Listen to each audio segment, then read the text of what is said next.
Hey guys, tonight we're taking a long, dusty ride into the world of samurai archers. Not the glamorous, polished versions you've seen in movies, but the grimy, sunburned, slightly hangry ones from real battlefields. Picture it. Your feet ache inside stiff straw sandals, your armor creaks with every movement, and your breakfast. It's a cold, dense triangle of rice wrapped in seaweed and optimism. That's right, onigiri, the fuel of champions, or at least guys too proud to admit they miss their mom's cooking. So before you get comfortable, take a moment to like the video and subscribe, but only if you genuinely enjoy what I do here. I've got plenty more where this came from, and I'd love to know where and when you're listening. Drop your city and local time in the comments. Now dim the lights, maybe turn on a fan for that soft background hum, and let's ease into tonight's journey together. You drag your feet through the dew-soaked underbrush, the early morning fog clinging to your armor like wet parchment. Somewhere far off, a crow yells something rude from a pine tree, and you adjust the bow slung across your back. Breakfast time.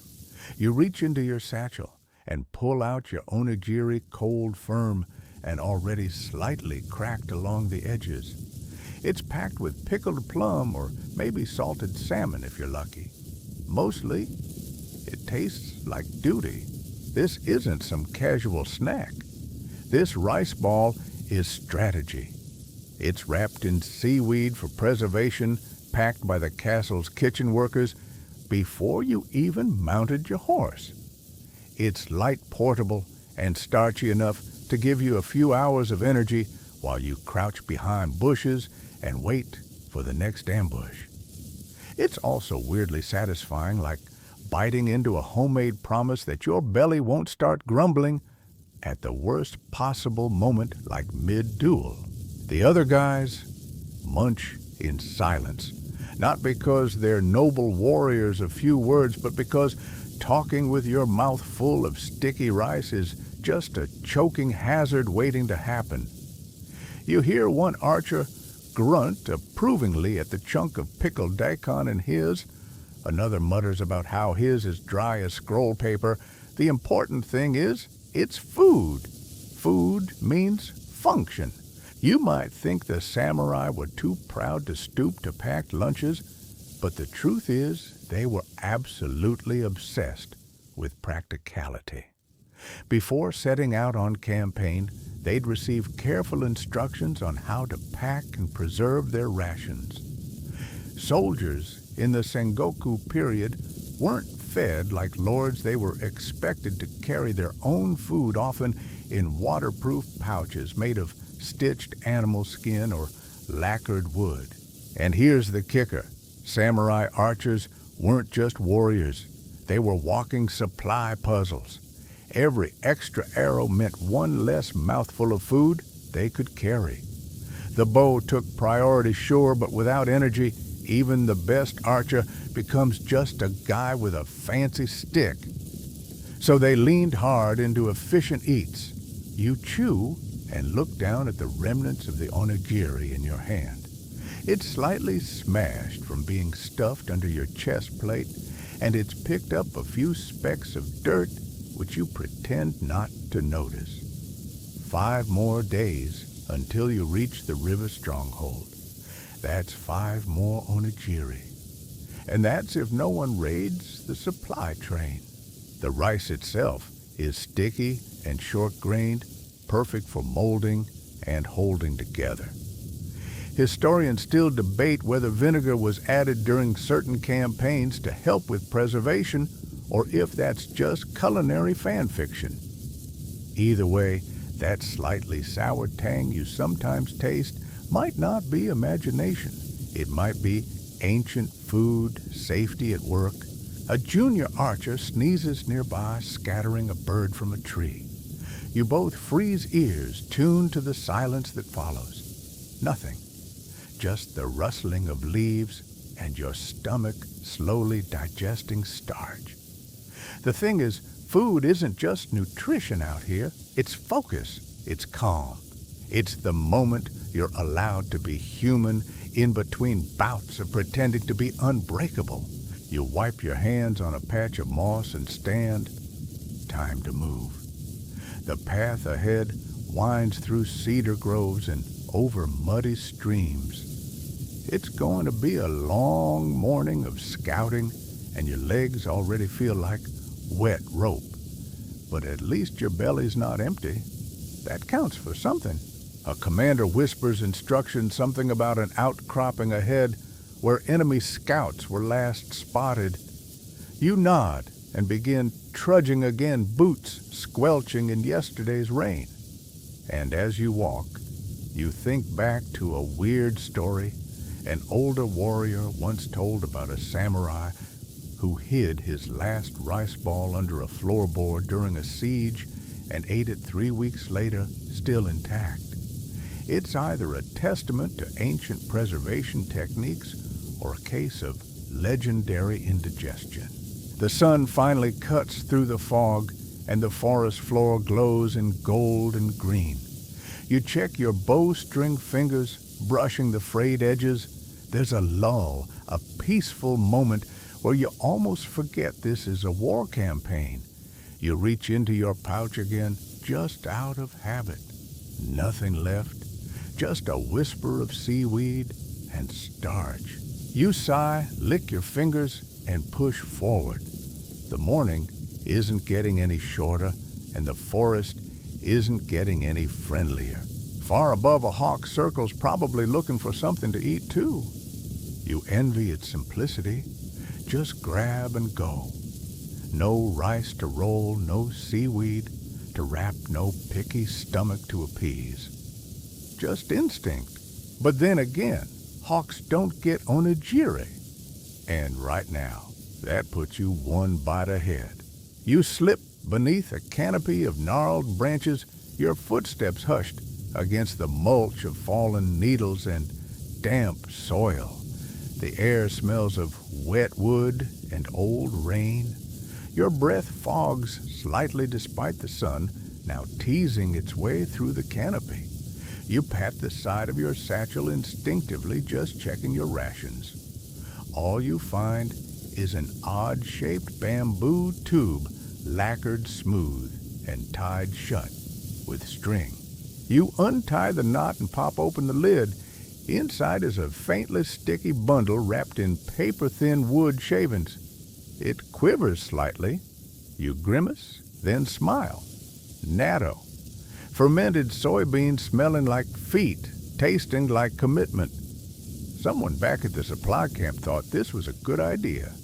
And it is. Probably. Depending on whether your nose is still functioning. You grab a bit with your fingers. Chopsticks would just slow you down out here and stretch it toward your mouth. The strands trail behind like spider silk.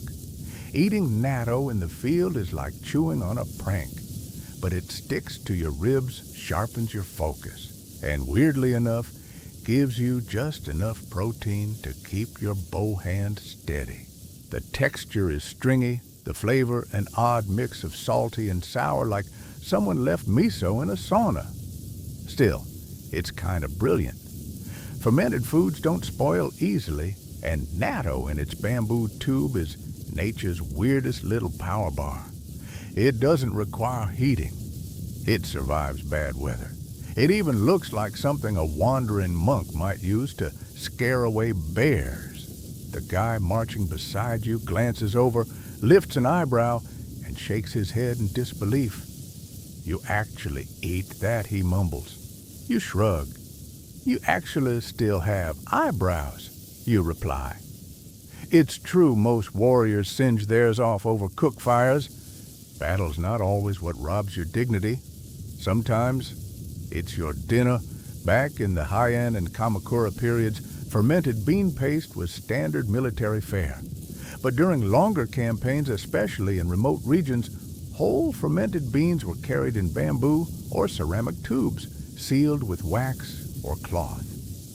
Some were prepared days in advance, buried underground, to chill and ferment until they were ready. Others were passed along from village hosts, part hospitality, part experiment. Historians still debate whether certain samurai grew a taste for natto out of genuine enjoyment or just survival instincts. It's also unclear if some fermented batches were deliberately altered with regional fungi to enhance stamina, or if that was just an accidental hallucination followed by an awkward duel with a pine tree. You lick your fingers and close the tube. Still a third left. You'll need it later.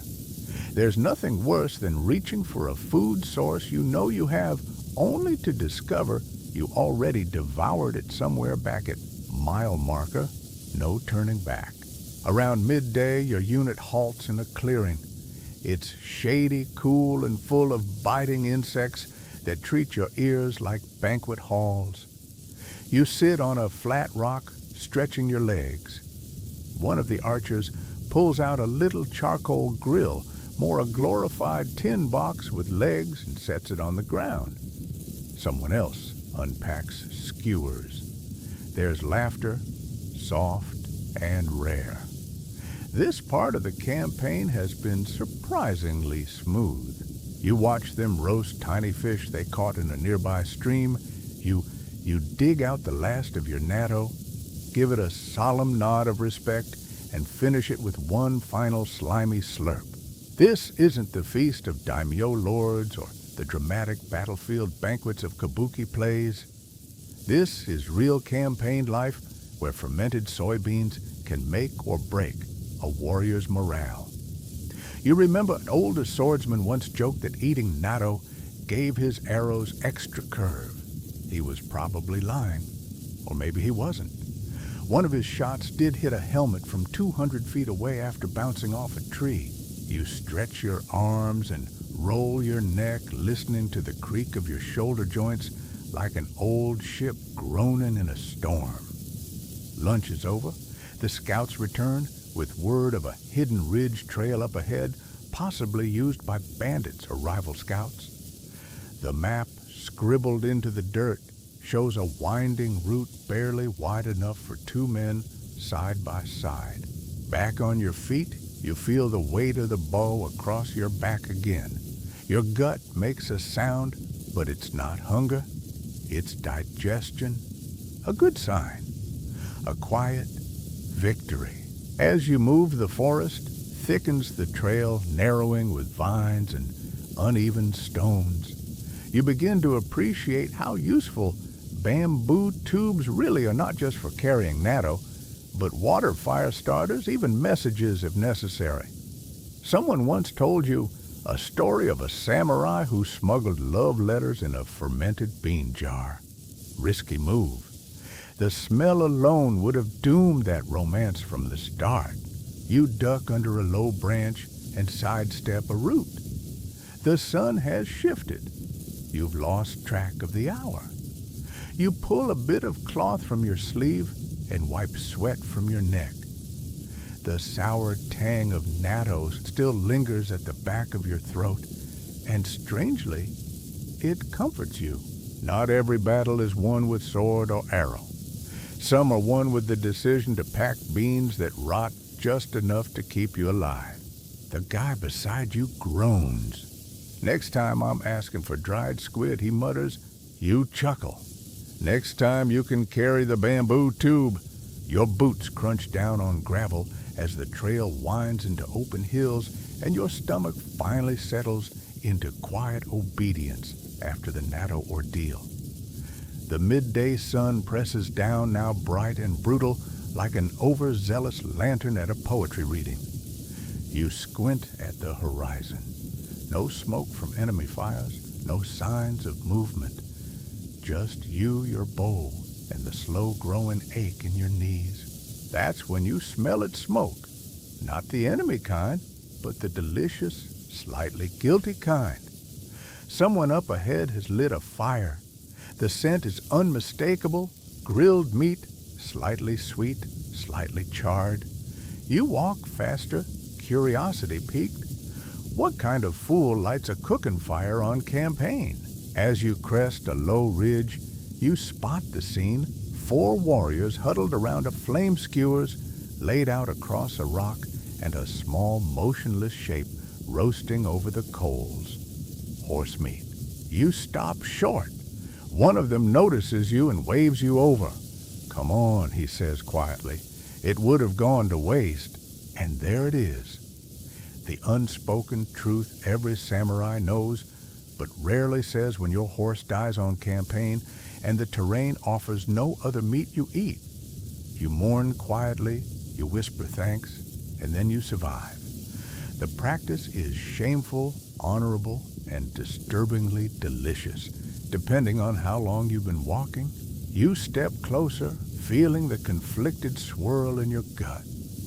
The beast on the skewer probably belonged to one of them.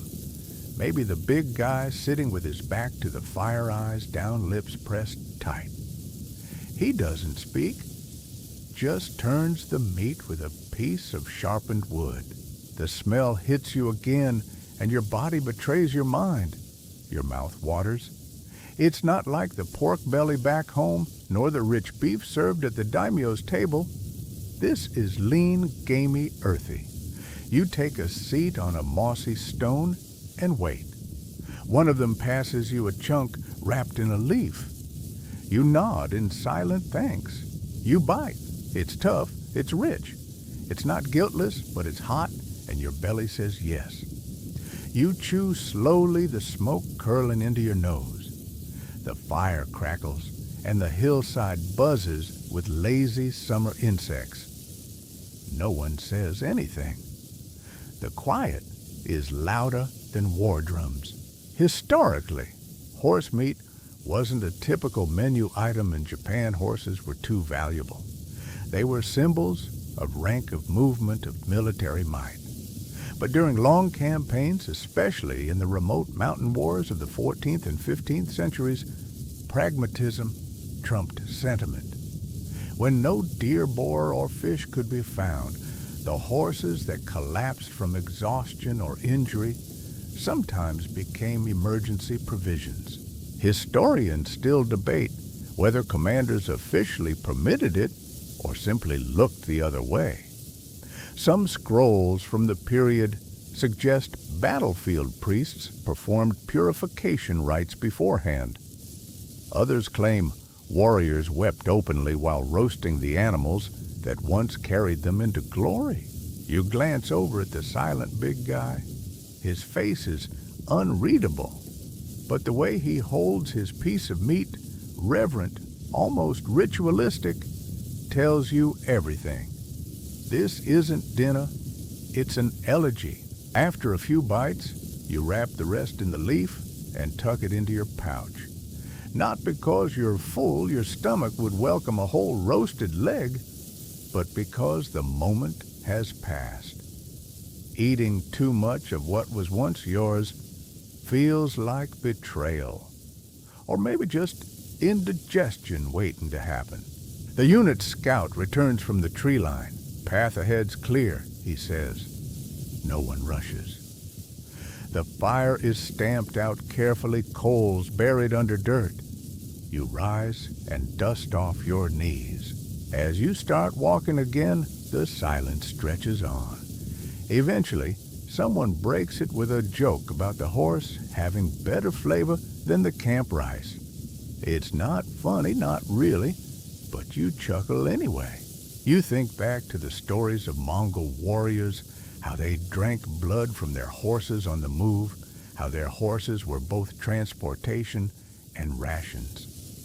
The samurai preferred their meals wrapped in etiquette and poetry, but desperation has its own script.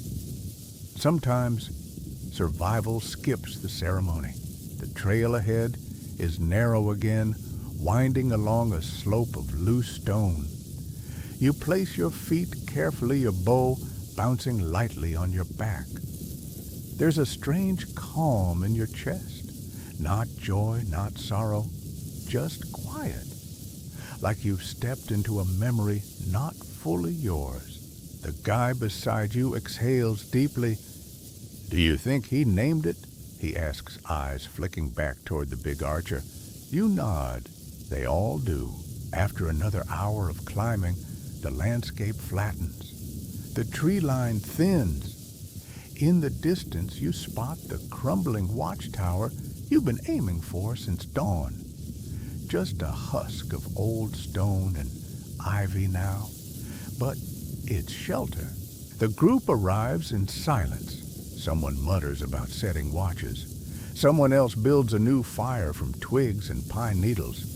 You sit, unwrap the rest of your roasted horse meat, and take slow, thoughtful bites. It tastes like leather and longing.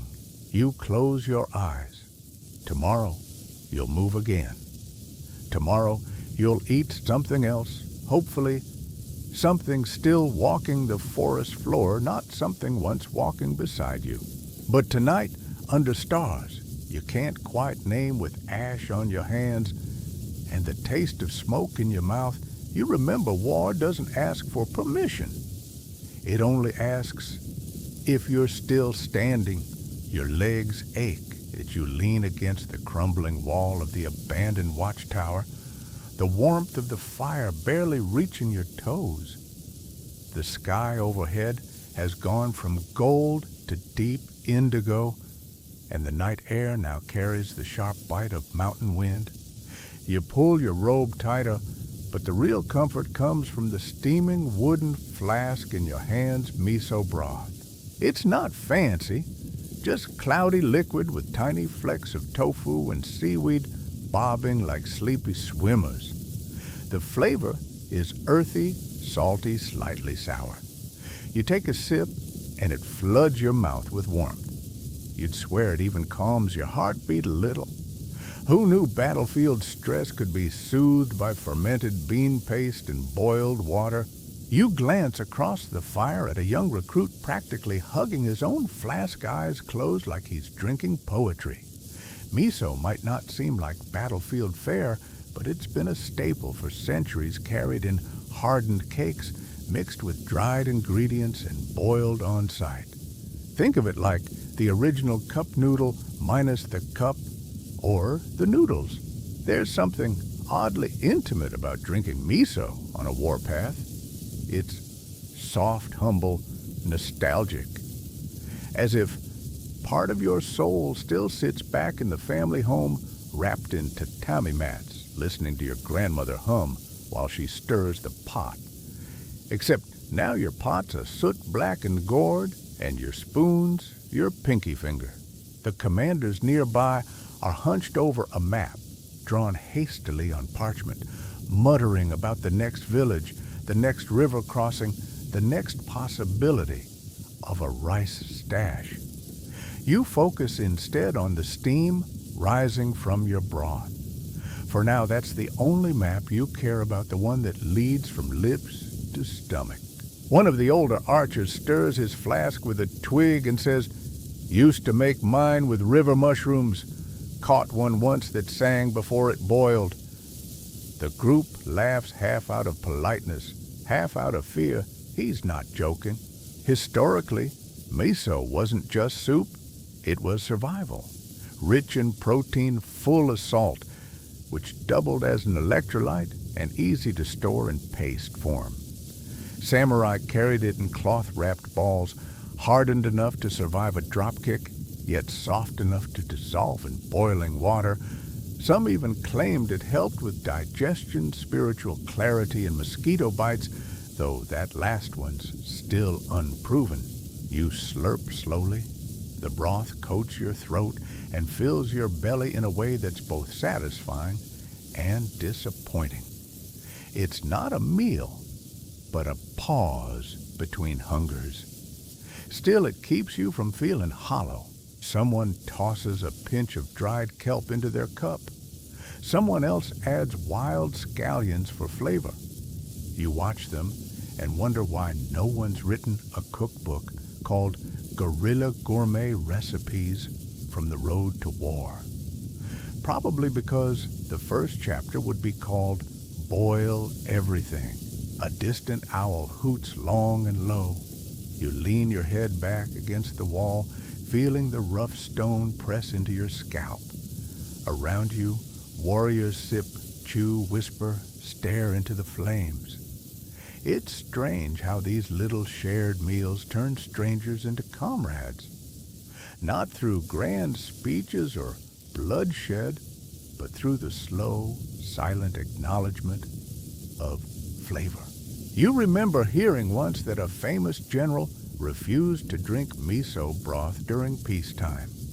Said it reminded him too much of war. Said it tasted like goodbyes between breaths. You didn't understand it then. You do now. The flames crackle lower. Someone stokes them with broken twigs. Your flask is nearly empty. You swirl the last bit and drink it down in one swallow, chasing the heat as it slips into your core. Then you rinse the inside with a splash of water, shake it dry, and tuck it back into your pack. No waste, no scent left behind. One of the younger warriors leans in. "Do you think it really helps?" he whispers. "The miso, I mean." You shrug. "Helps keep your hands from shaking?" "That's something." He nods and sips again. Historians still debate whether miso had real battlefield benefits or if it was mostly ritual and comfort. Some records mention elite archers insisting on specific miso recipes before key battles. Others say a famous warrior once refused an ambush plan because he hadn't finished his bowl. Priorities, apparently. A gust of wind scatters ashes into the air, and someone curses softly. You pull your robe tighter and stand joints crackling like old branches. The watchtower offers no beds, no warmth, just stone shadow and silence. Still, you feel a little stronger, a little calmer, all from a few spoonfuls of fermented bean water. Tomorrow may bring rain, or arrows, or another detour through a forest that smells like bear and disappointment. But for now, you climb into your corner of the tower, curl up with your gear, and close your eyes. And in the darkness behind your lids, you don't see battles or blood or broken walls. You see steam. You wake to the soft sound of crunching, not boots, not twigs. Something sharper, more deliberate, a kind of battlefield breakfast symphony. You open one eye. Half the unit is already crouched near the fire, passing around bundles wrapped in cloth. The smell hits first salty, sour, and slightly vinegary. Your stomach grumbles like a scolded drum. You sit up, brush off a stray beetle from your sleeve, and trudge toward the group. One of the older men hands you a cloth bundle with a grin. "War pickles," he says. Try not to weep. Inside crisp slices of pickled radish, a sour plum smashed nearly flat, and what might have once been a cucumber before it met a samurai grandmother armed with too much salt. It's a crunchy, puckery feast, and it wakes you up faster than tea ever could. You bite into the plum. It fights back, wrinkling your face into a full-body wince. But it does something miraculous. Your eyes snap open, your senses sharpen, and you remember where you are, why your knees hurt, and what direction the enemy camp lies in. War pickles nature's alarm clock. Umeboshi. Those wrinkled, angry-looking plums were the darling of samurai rations. Preserved in barrels, sun-dried, and sometimes dyed red with perilla leaves, they were prized for their long shelf life and ability to reboot a tired soldier. Some warriors tied them to their belts like sour talismans. Others used them to clean wounds, though you suspect that had less to do with science and more with, well, it burns, so it must be working. You munch through a slice of radish, its crunch echoing around the ruins. It's oddly comforting. Even in the middle of a war campaign surrounded by broken stone and bug-bitten men, someone took the time to pickle vegetables. You imagine some poor assistant cook squatting over barrels back at base camp, muttering curses while layering salt and vinegar like it's a sacred rite. Maybe it was. Feeding warriors isn't just calories, it's psychology. You can't swing a sword if your stomach thinks it's been personally betrayed by flavor. One of the archer's chomps dramatically lets out an exaggerated "ah" and holds his radish slice to the sky like it's a victory flag. Someone else starts mimicking a merchant hawker. Pickles for the brave crunch, now cry later. You snort laughter into your sleeve. This is the kind of morale boost no general can write into a scroll. It just happens. The humor is sharp, the food sharper, and for a moment, the campaign feels like a strange picnic held at sword point. Historians still debate whether pickles were carried for their health benefits, salt for electrolytes, sourness to stimulate appetite, or simply because they kept forever and didn't smell as offensive as dried fish. Some ancient records mention special pickle packs for elite archers, containing everything from lotus root to seaweed stems, marinated in vinegar and soy. The crunch becomes contagious. The sound fills the morning like rhythmic chewing drums. You try not to crunch too loudly, but it's impossible. Pickles were made to be dramatic. There's even a practical side to it. Wall pickles stimulate saliva, which means fewer sips from your water flask. And on a campaign where rivers might be tainted and wells might be poisoned, that's not just clever, it's life-saving. Someone offers you a slice of pickled garlic. You pause. Garlic at sunrise isn't exactly on your wish list, but you take it anyway, chew, and immediately regret it. The flavor punches you in the lungs. You feel like you've been spiritually cleansed through your sinuses. You wheeze, slightly eyes-watering, and the others laugh. One guy claps you on the back.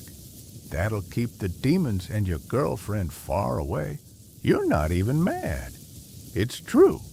And your breath could now be legally classified as a non-lethal weapon. You wipe your hands on your sleeve, gather your gear, and start packing. The day's march ahead will be long through woods rumored to be bandit territory, and then across open plains where visibility becomes a curse. You'll need your wits, and your hydration, and yes, probably more pickles. As you walk, you tuck the last slice of daikon into your cheek, like a warrior's version of a mint. It crunches one final time, echoing in your jaw. And as the sun peaks over the ridge, casting long shadows ahead, you walk into it not with a roar, not with a dramatic flourish, but with a quiet, satisfied chew. The path ahead winds through waist-high grasses and sun-baked dirt. Your feet drag a little part fatigue, part post-pickle salt thirst. But you keep moving, spurred on by the promise of rest at a supply outpost just beyond the ridge. Rumor has it, they've got fresh rations waiting. Real food, the kind prepared by hands that haven't also held a bow or cleaned blood off a blade. The sun climbs higher, and the sweat starts to sting your eyes. You dream of a shady spot and maybe a handful of dried fish that doesn't taste like last week's sandal. Finally, you crest the hill and spotted a cluster of tents, smoke curling lazily from a cooking fire, and a few guards waving lazily from the gate. You don't smile exactly, but your stride gains new life. Inside, a cook greets you with the enthusiasm of someone who's been yelled at by samurai all day and has decided to emotionally disassociate. Rations, he grunts, handing you a cloth pouch tied with twine. You nod, bow politely, and retreat to a quiet patch of grass under a crooked pine. You untie the bundle slowly, reverently. Inside a rolled sheet of dried seaweed, thin slices of daikon crispy rice crackers, tiny flakes of dried fish, and glory be a wedge of smoked tofu. It's not glamorous, but it's prepared thoughtful and best of all intended for a warrior who hasn't eaten anything warm since maybe Tuesday. You pop a fish flake into your mouth. It practically dissolves on your tongue, leaving behind a burst of salt smoke and something that might once have been mackerel, or sardine, or some sea creature best left unnamed. Doesn't matter, it's protein. These campaign packets were assembled back at the castle kitchens before departure, wrapped in waterproof cloth or bamboo containers. Each set was carefully portioned to last a day or two. Think of them as the original bento box, minus the cute compartments and tiny flags. You didn't eat for pleasure, you ate for strategy, for focus, for endurance. As you crunch through a rice cracker, dense, sharp, and lightly spiced with what might be sesame, you're reminded that taste wasn't the primary concern.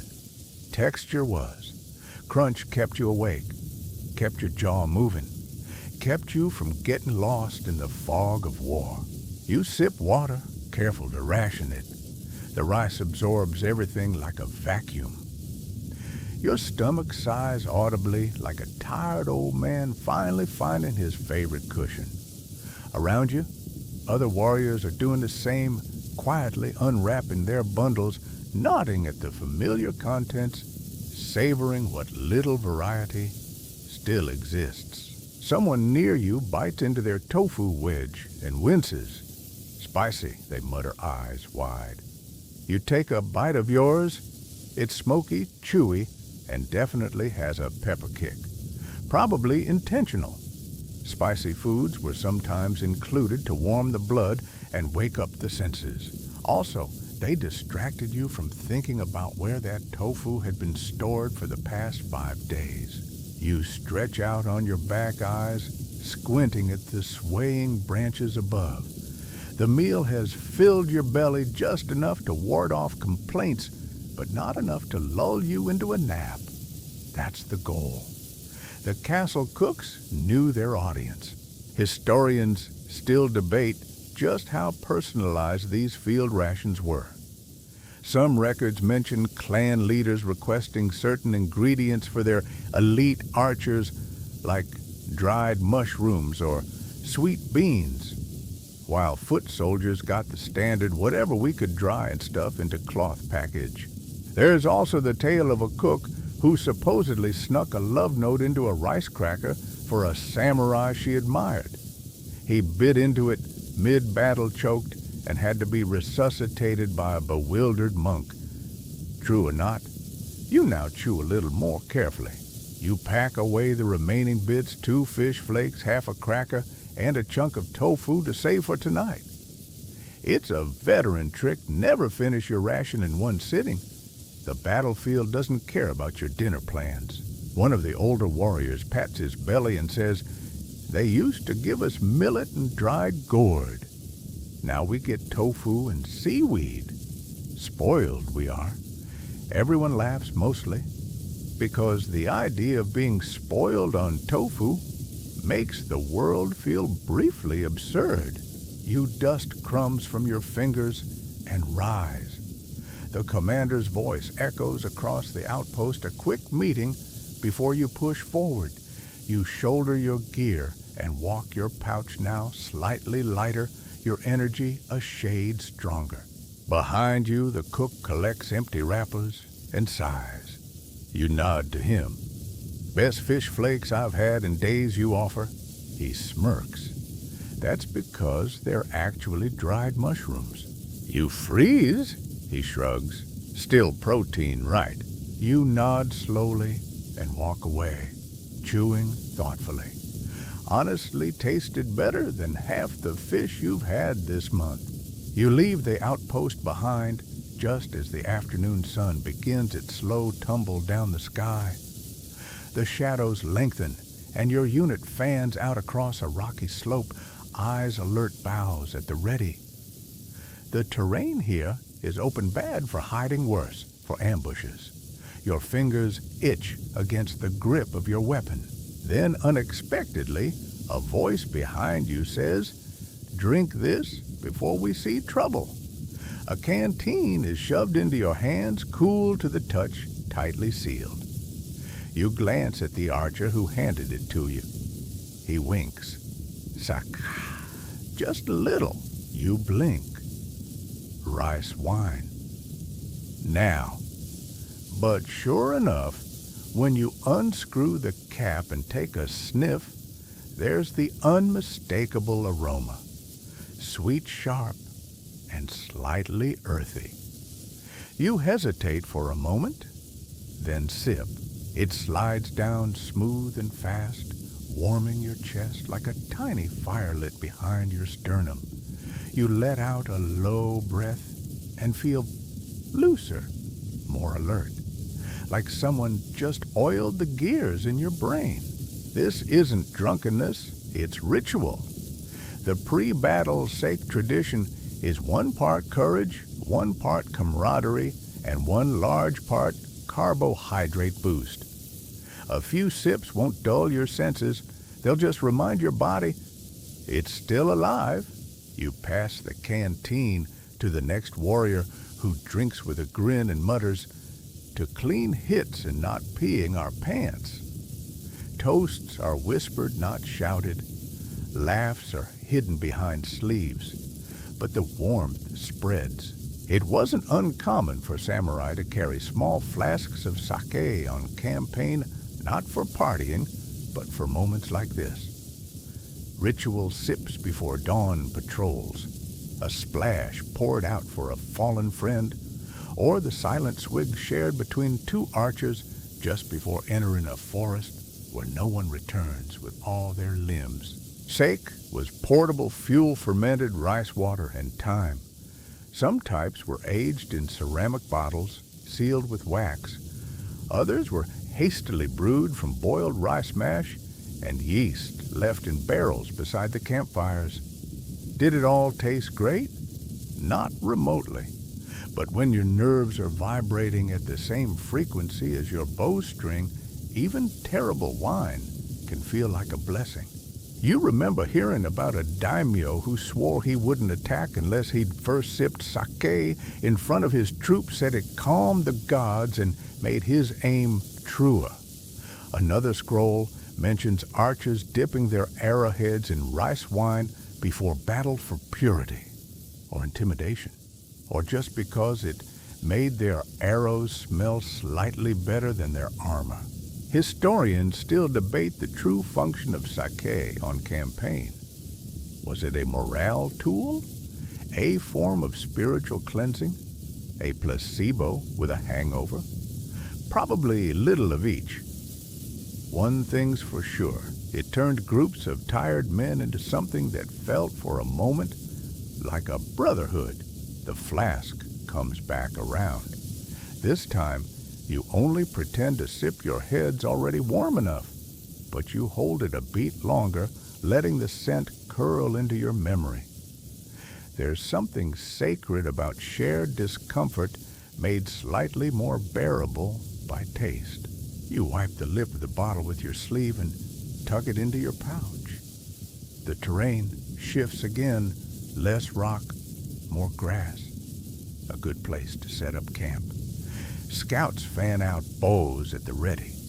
A few build fires low to the ground, careful to shield the flames with stones. Someone begins slicing dried mushroom into a pot, clearly thinking ahead to dinner. You find a flat patch beneath a crooked pine and sit down back against the bark. The ache in your legs is matched only by the growing buzz in your ears. From fatigue, from anticipation, and maybe from half a cup of sake on an empty stomach. Nearby, a group begins humming softly a battlefield chant that sounds halfway between a lullaby and a war cry.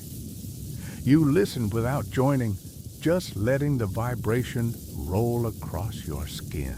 One of the veterans tells a story in a low voice about a time he drank too much sake before a raid and fell into a ditch. Woke up hours later, covered in frog prints, and still managed to win the skirmish. Everyone chuckles. You wonder if that part's true or just a story made better with repetition and fermented embellishment. A soft wind brushes through camp and you breathe in deep. You don't smell blood. You don't smell fear. Just smoke earth and the faint ghost of rice wine lingering on your lips. You curl up under your cloak and let your eyes drift closed. Tomorrow might bring arrows or rain or another canteen passed quietly through trembling hands. But tonight, you sleep warm in your bones and strangely light in your heart. The morning fog is thick as porridge, and you wake with that strange feeling that something important is about to happen, but your brain hasn't gotten the memo yet. You stretch under your cloak bones, popping like wet twigs, and the familiar aroma of something very salty hits your nose. You sit up. There, not far from the glowing embers of last night's fire, is a traveling merchant old wide-brimmed hat, massive straw pack, and that deeply suspicious "I swear this fish is still good" smile. He bows low. Gentlemen, fancy some mackerel. You narrow your eyes. This isn't just breakfast. It's a heist in progress. Turns out this wandering peddler has snuck through enemy territory with a bundle of contraband salted fish strapped to his back. Smells like the ocean-old boots and a little bit of bravery. He grins like a man who knows his product is questionable, but also knows you're too hungry to argue. You trade a few coins and possibly your sense of self-respect for a palm-sized slice of salted mackerel wrapped in bamboo leaf. It's heavy with oil and sweat-soaked salt crystals, and it looks like something you might use to patch a leaking boat. But oh, the flavor! One bite in and your mouth floods with brine smoke and the kind of richness that makes your tongue consider writing a thank you haiku. You chew slowly, savoring every salty, fishy, undeniably sketchy morsel. It's the first thing you've eaten in days that didn't come with a vague threat of emotional collapse. The others gather quickly. Coins change hands. Wagers are made. Someone insists this is the same guy who once smuggled eel into a siege tower hidden inside a bamboo flute. Another warrior claims he once traded a pair of socks for a whole dried octopus from him and regrets nothing.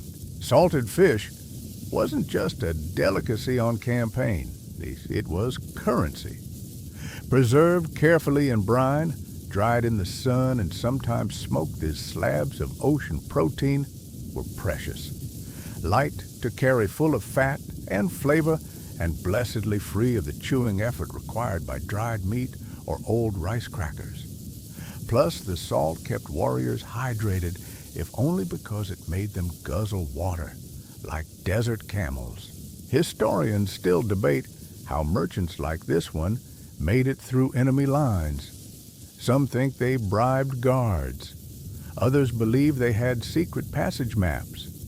And some scrolls hint at the existence of entire black market soup routes where rogue vendors moved quietly between battlefronts with pickled squid and secret dumplings. You finish your fish and lick your fingers. The salt stings a small cut on your thumb. You welcome the burn. It means you're still here.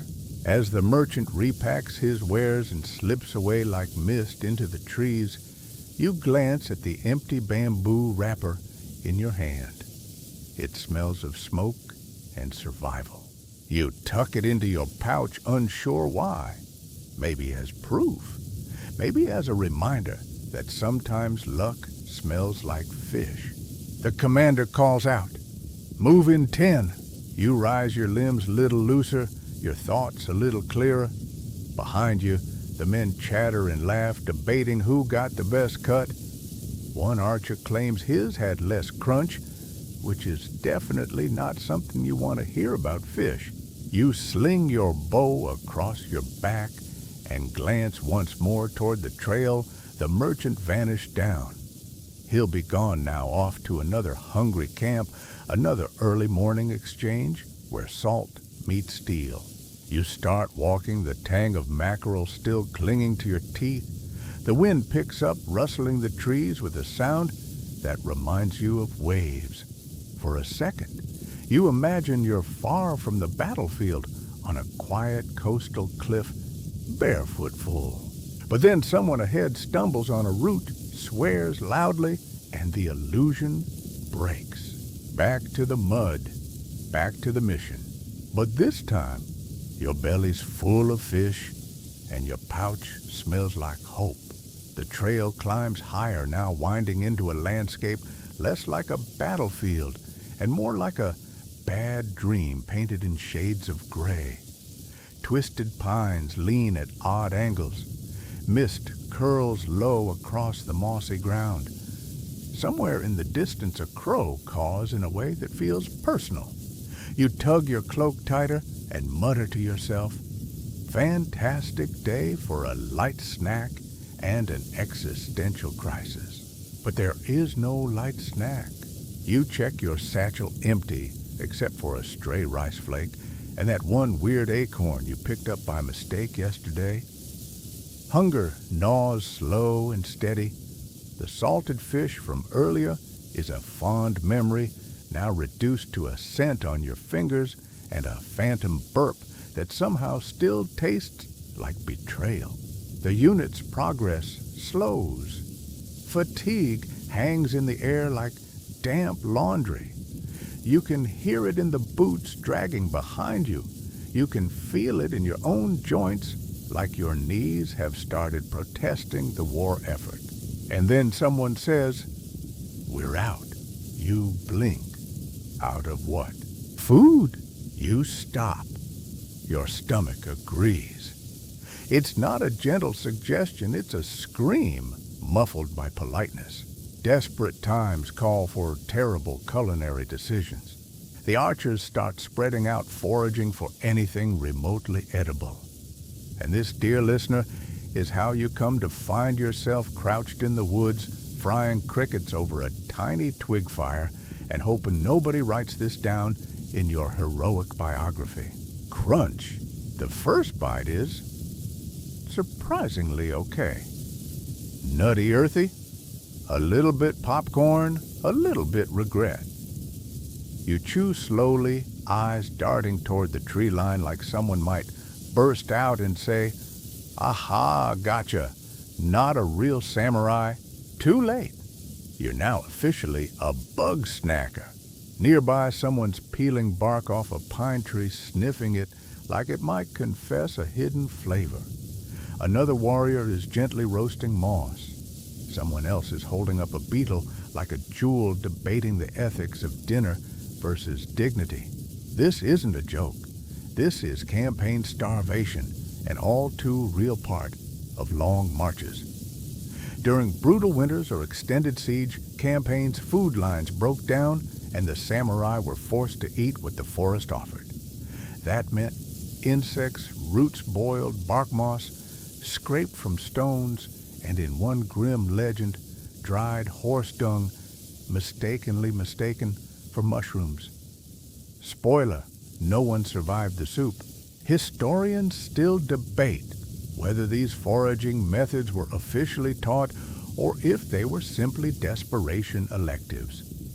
Some clans trained their warriors in identifying edible insects. Others relied on monks or local villagers to guide them. There are even scrolls with bizarre recipes like pine bark gruel or charred cricket stew with wild scallion garnish. 5 stars on no one's menu. You toss another cricket into your mouth chew and realize you kind of like the crunch. There's a weird pride in it. You may not have a feast, but you have fire, you have food, and you're still walking. Someone next to you tries roasting a fat grub. It pops like an overconfident dumpling. Everyone takes a respectful step back. You trade a few beetles with a younger warrior who found a particularly juicy handful under a log.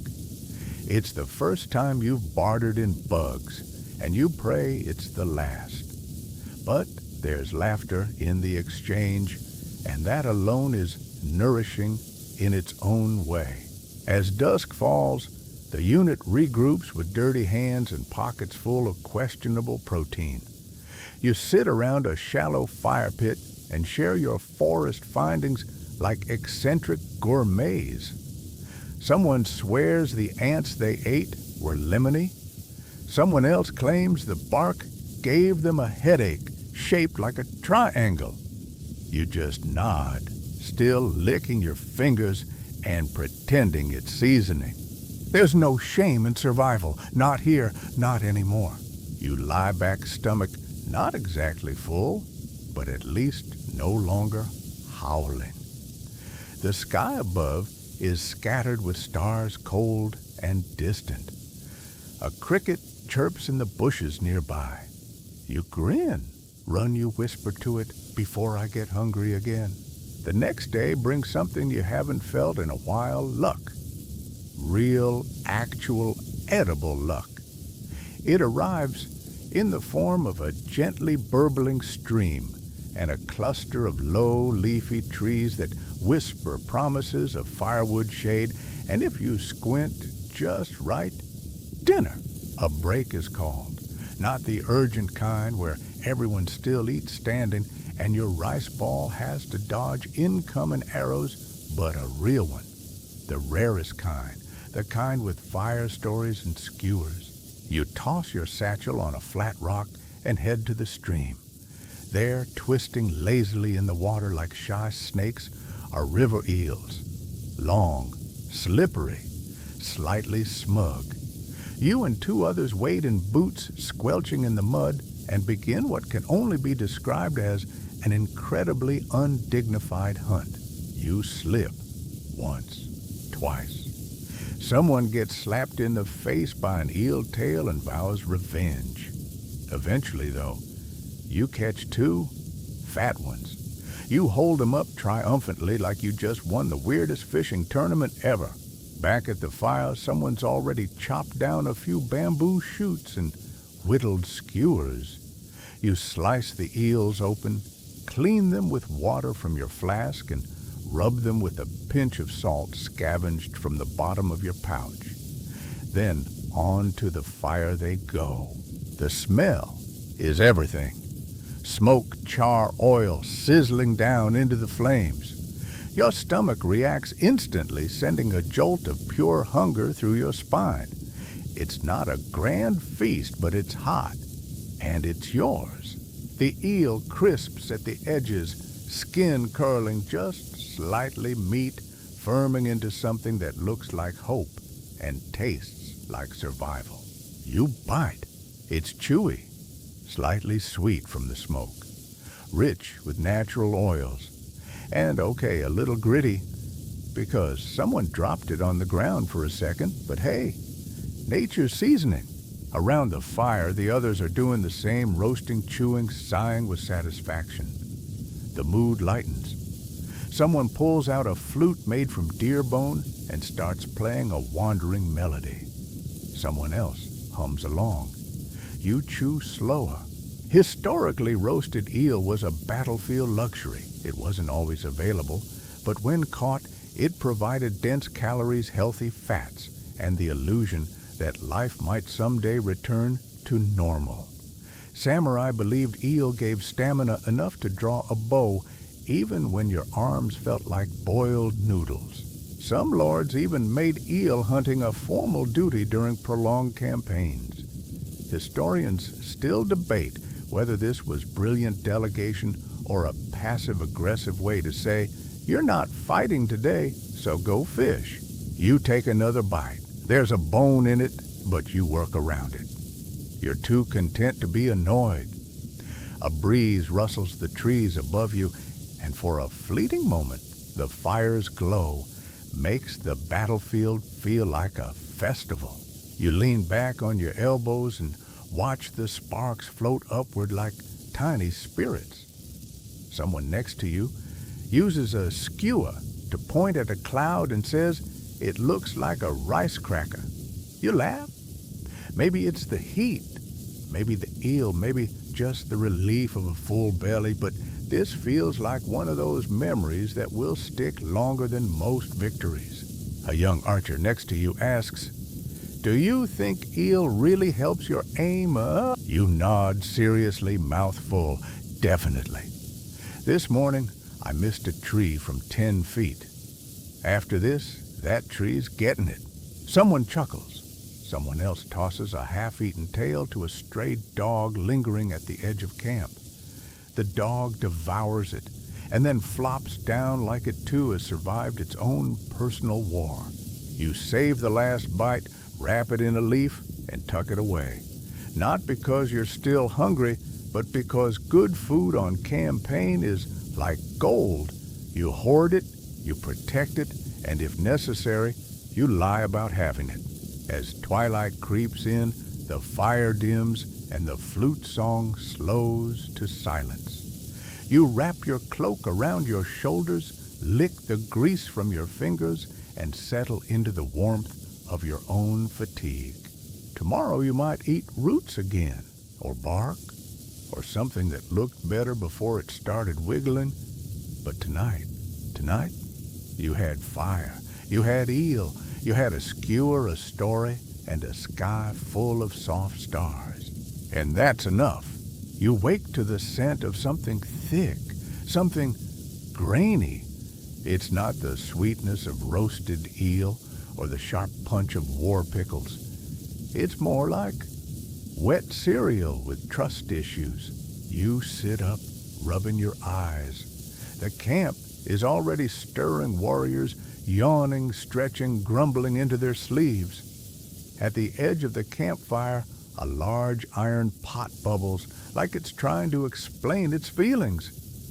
A wooden ladle clunks gently inside, bobbing with every stir. You approach cautiously. The cook, who somehow looks both annoyed and sleepy at the same time, scoops a ladleful into your bowl. He doesn't speak. He doesn't need to. The message is clear: eat it or starve, I don't care anymore. You peer into the bowl. Millet porridge. Again. Now, if you've never had millet porridge before, imagine someone cooked tiny yellow grains in hot water until they collapsed in on themselves from sadness, then added nothing. No salt, no joy, just warmth and resignation. It's like being hugged by a sock. You take a bite. It tastes like wet parchment that once sat near a bean. But you chew because it's food. And right now, food is still sacred, even if it feels like chewing the inside of an old sandal. The porridge sticks to everything: your teeth, your tongue, your memories. But it's filling, and that's the point. Millet was the unsung hero of many samurai campaigns. Cheap, hardy, and growable in bad conditions, it was a go-to staple for soldiers who needed calories more than flavor. And it kept well. Dried and stored in bags, it could be boiled into mush with just a bit of water and heat. Sometimes warriors added dried mushrooms, salted vegetables, or even crushed pickled plums to give it life. But on days like today, well, you get the solo act. The young recruit next to you pokes his bowl. Why does it stare back? You nod solemnly. It sees your secrets. He eats anyway. Historians still debate why millet was so dominant when rice was more prestigious. Theories range from availability to superstition. Some clans believed millet was lucky in battle. Others thought rice should be reserved for ceremonies or lords. Either way, millet became the backbone of campaign mornings and the cause of many midday digestive meditations. Someone across the fire tries adding soy sauce. Someone else crumbles a cracker into theirs for texture. You consider mixing in ash just to feel something, but in the end, you swallow it plain. There's a rhythm to it. Scoop, chew, rinse, repeat. It's meditative in a way, like slowly eating your way out of a minor emotional crisis. Once you've scraped your bowl clean, and by clean we mean no longer a war crime, you rinse it with cold water and pack it up. The cook nods, maybe in appreciation, maybe because he's watching a squirrel steal his ladle again. Hard to say.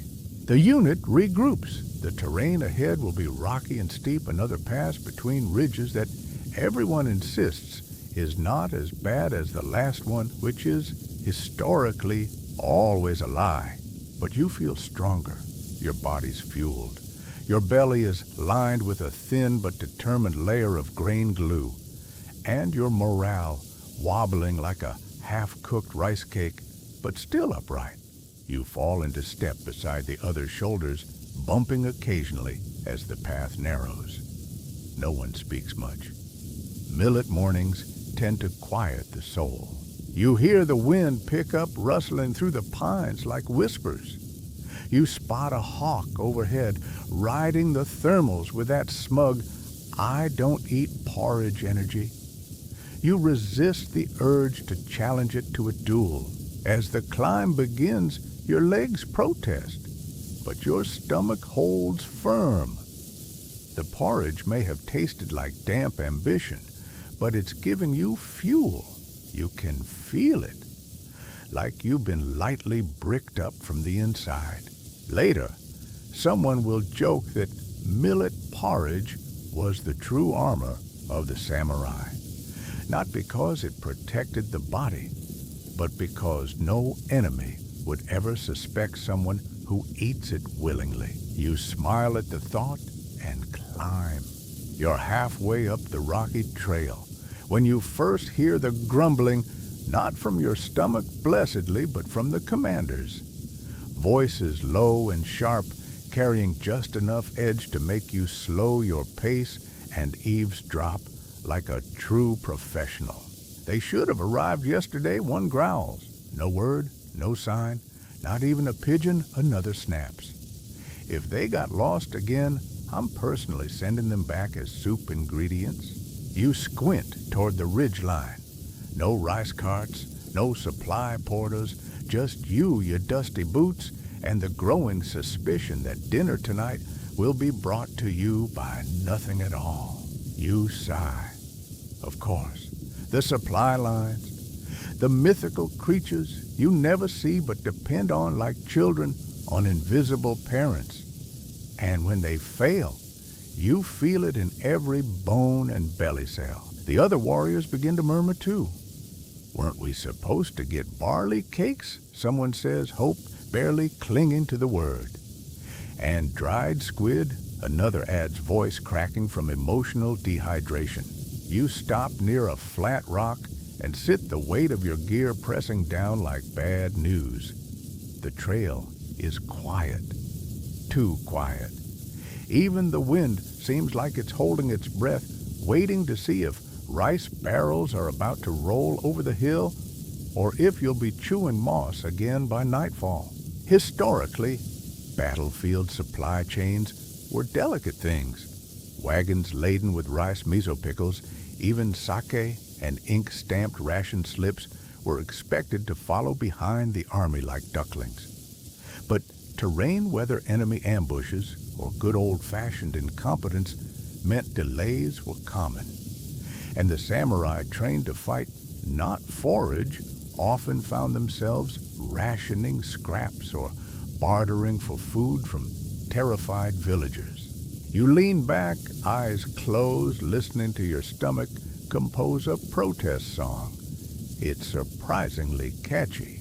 Suddenly the scout returns, face pale dust coating his armor. No sign of the carts, he says. No tracks, no wheel ruts, nothing.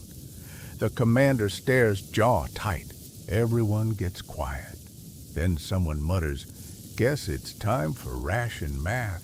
Ration math, the fine art of pretending 3 rice crackers and a shriveled plum can stretch over 2 days without inciting a mutiny.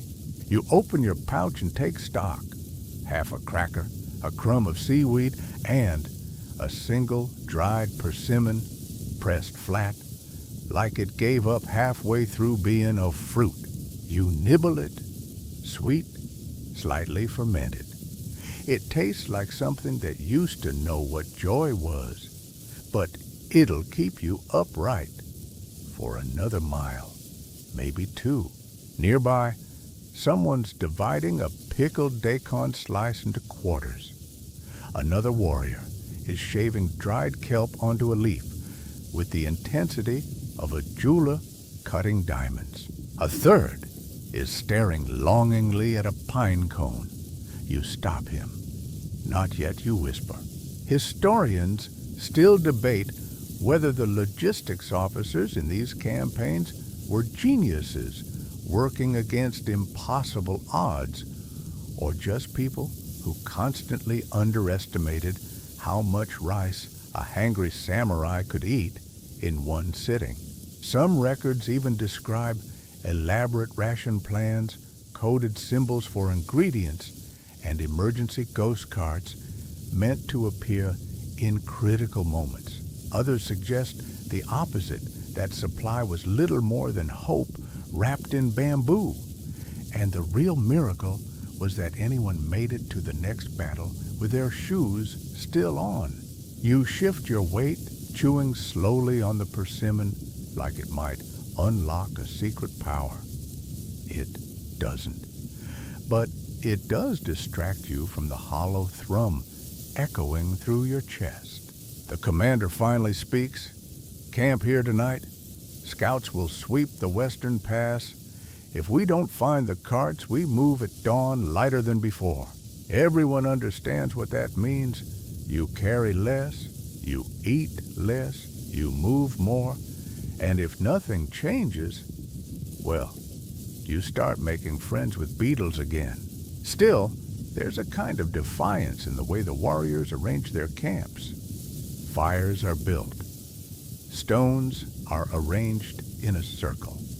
A pot is filled with stream water, even if there's nothing to cook in it. It's a ritual, a quiet reminder.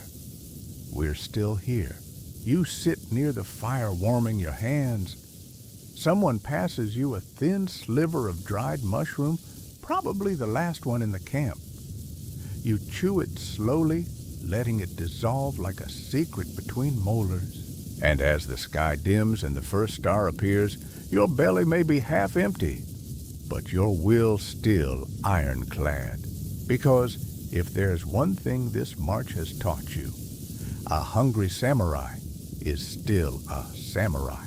The moon hangs low like a pale coin on black velvet, casting faint silver over the trail as your unit moves quietly up a rocky slope. No fires tonight, no talking, just the rhythmic crunch of footfalls on gravel and the occasional cough muffled into a sleeve. Dinner had been atmospheric.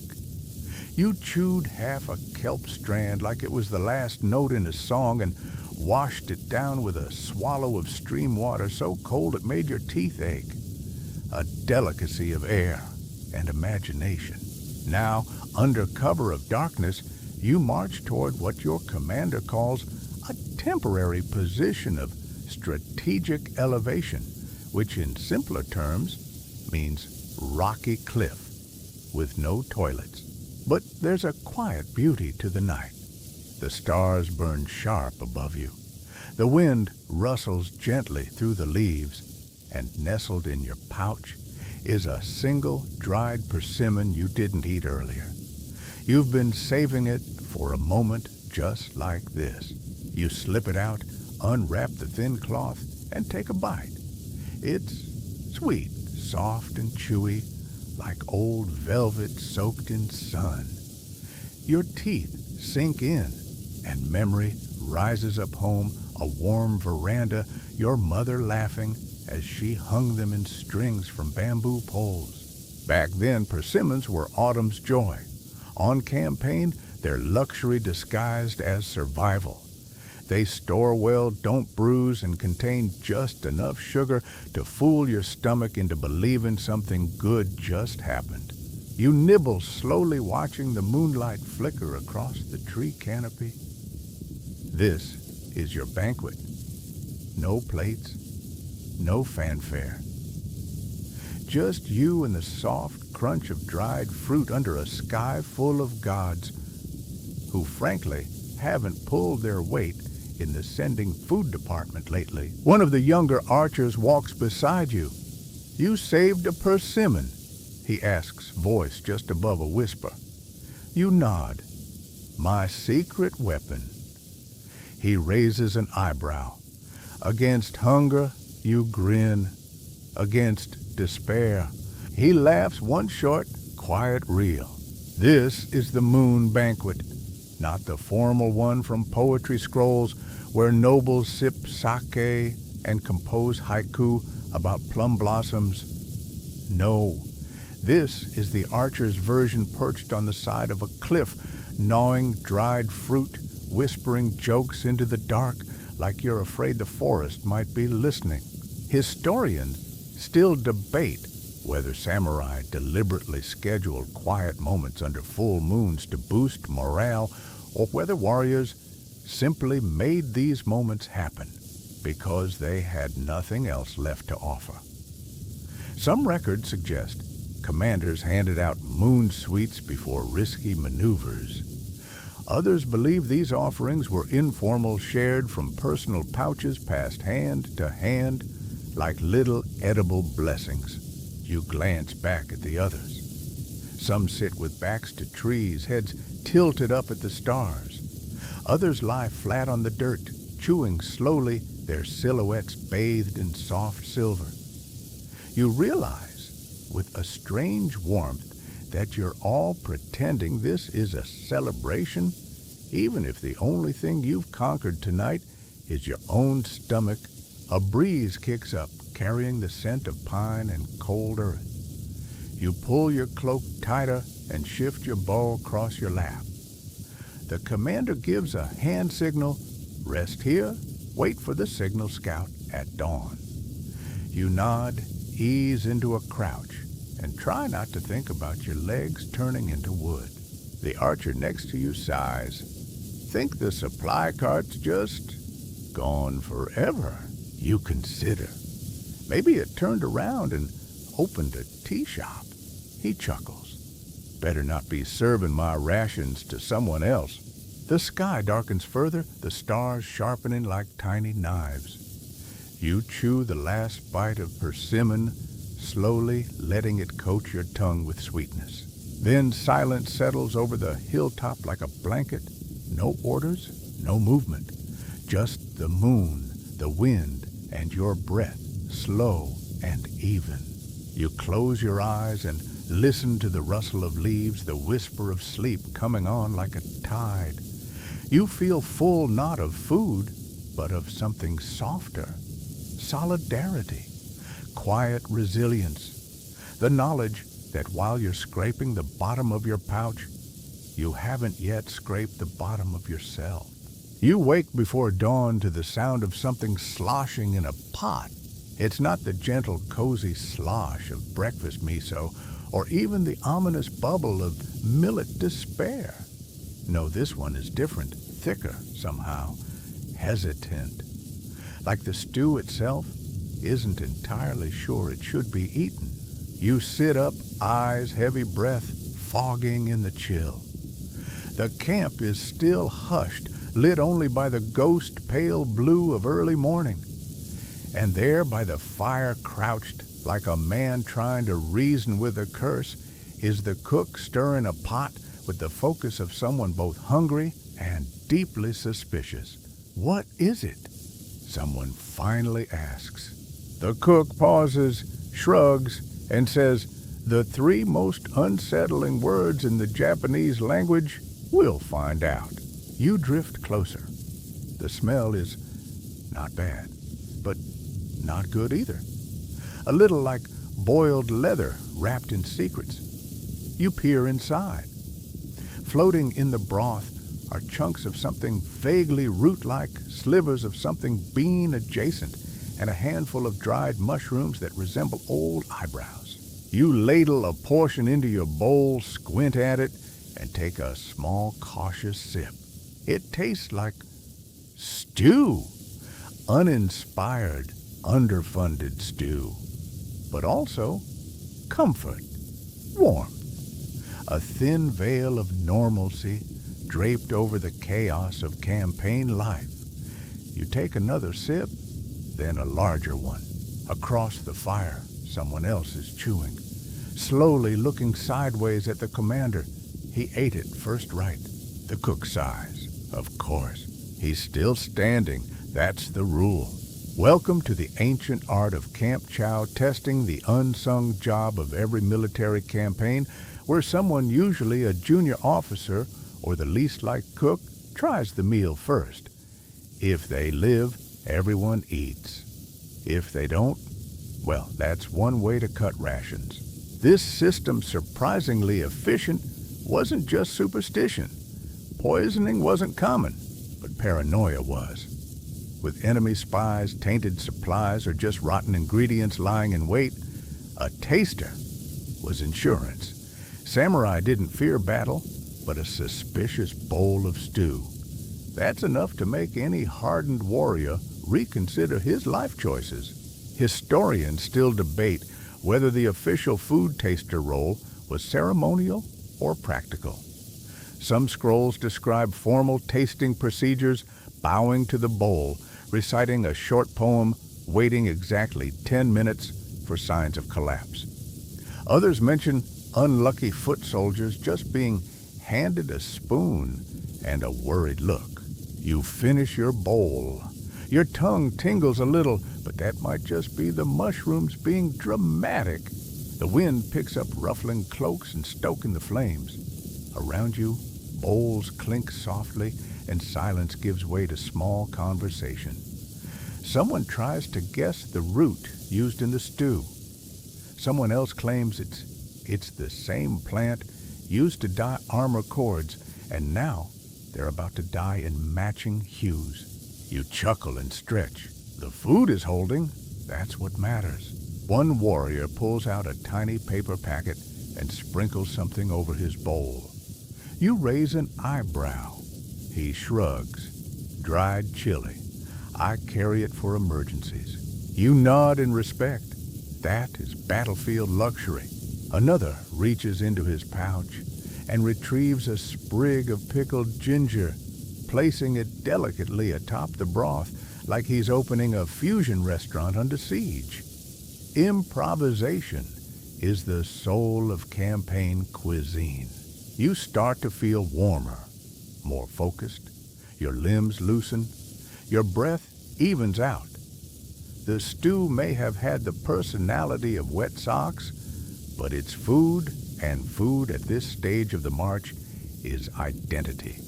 You eat, therefore you continue. The commander rises and speaks in low tones. The scouts haven't returned. The supply carts are officially marked, presumed very lost. But the mission proceeds. You leave in an hour. No one protests. You wash your bowl, tucking it back into your pack like it's made of porcelain. Precious. Necessary. You glance at the pot. One final ladleful remains. The cook eyes it warily. Tastes better cold, he mutters. You don't believe him. No one does. But someone eats it anyway. The sky brightens slowly, a ribbon of gold across the horizon. The scent of stew fades into the morning mist. You rise, bow, slung across your shoulder feet, already sore in anticipation. And as you begin to move your stomach full and your suspicion slightly soothed, you think, that wasn't the worst stew you've had, which honestly is the highest praise food gets out here. The march today is different. Not harder, not faster, just quieter. Like everyone's saving breath for later, Like every footstep is a decision and every glance ahead is a silent question. How much farther? What's waiting at the end? And more importantly, what's for dinner? The answer, as always, is whatever we didn't already eat, drop or sacrifice to a suspicious mushroom stew. But the truth is, this campaign is nearly over. You can feel it in the air, thinner, cleaner, touched by coastal wind. You crest a hill and see the valley below, shimmering with distant rice fields and winding rivers. There's a town down there, smoke curling gently from its rooftops. You can almost hear the echo of dogs barking, life, warmth, kitchens that don't smell like fear and desperation. You sit on a rock, stretch your back, and reach into your pouch. Inside is the last of your rations. 2 small rice crackers, stale but intact. One wrapped in crinkled paper, the other with a tiny nibble already missing. From that time you got excited during last night's watch. You unwrap them slowly, carefully, like sacred relics. You crunch the first one. It's dry, a little salty, a little sweet. It explodes into powder across your tongue like chalk trying to apologize for its personality. But it's delicious because it's not bark. It's not bugs. It's not a stew that made you reconsider your life choices. It's a rice cracker. You chew slower. Each bite is a reminder of every step you've taken. The bitter tea, the cold onigiri, the battle you fought with a mouthful of pickled plum, the mackerel smuggler, the cricket barbecue, the millet porridge that may still be stuck in your soul. It all led here. The other warriors around you are doing the same, each with a different final bite. Half a plum, a shard of dried tofu, a strip of seaweed curled like a scroll. One guy has half a boiled egg. You have questions. He refuses to answer. You all eat in silence, not out of reverence, but because there's nothing left to say. Every crunch is a conversation, every swallow a chapter. And then you're done. You dust off your hands. You rise, you pick up your bow and feel its familiar weight. Below the rice fields wait. The town waits. Home, whatever shape it takes, now waits. You start walking again. One step, then another. No fanfare, no trumpet. Just the soft sound of sandals over soil and the wind whispering promises of miso, of cooked barley, of maybe something fried. Historians still debate what the true spirit of the samurai was. Discipline, loyalty, honor. But you know something they often forget? It was also the willingness to walk 100 miles fueled by fish flakes and fermented beans. You reach the edge of the ridge and pause. One last look behind at the path that nearly broke you. At the trees, the trails, the rivers, the rocks. All the places where you nearly gave up and the meals that reminded you not to. You exhale and descend. And now, dear listener, slow your thoughts. Let the march fade behind you. Let the trail dissolve into mist. The bow is no longer on your back. The weight is gone. Your belly is full, not of food, but of memory. You sit once more beside a quiet fire, warm in your cloak, watching stars blink into view. No battle awaits, no orders, no hunger, only rest, only quiet, only dreams. Close your eyes now. You've eaten well, you've walked far. Let your breath fall gently. Let sleep carry you. Good night.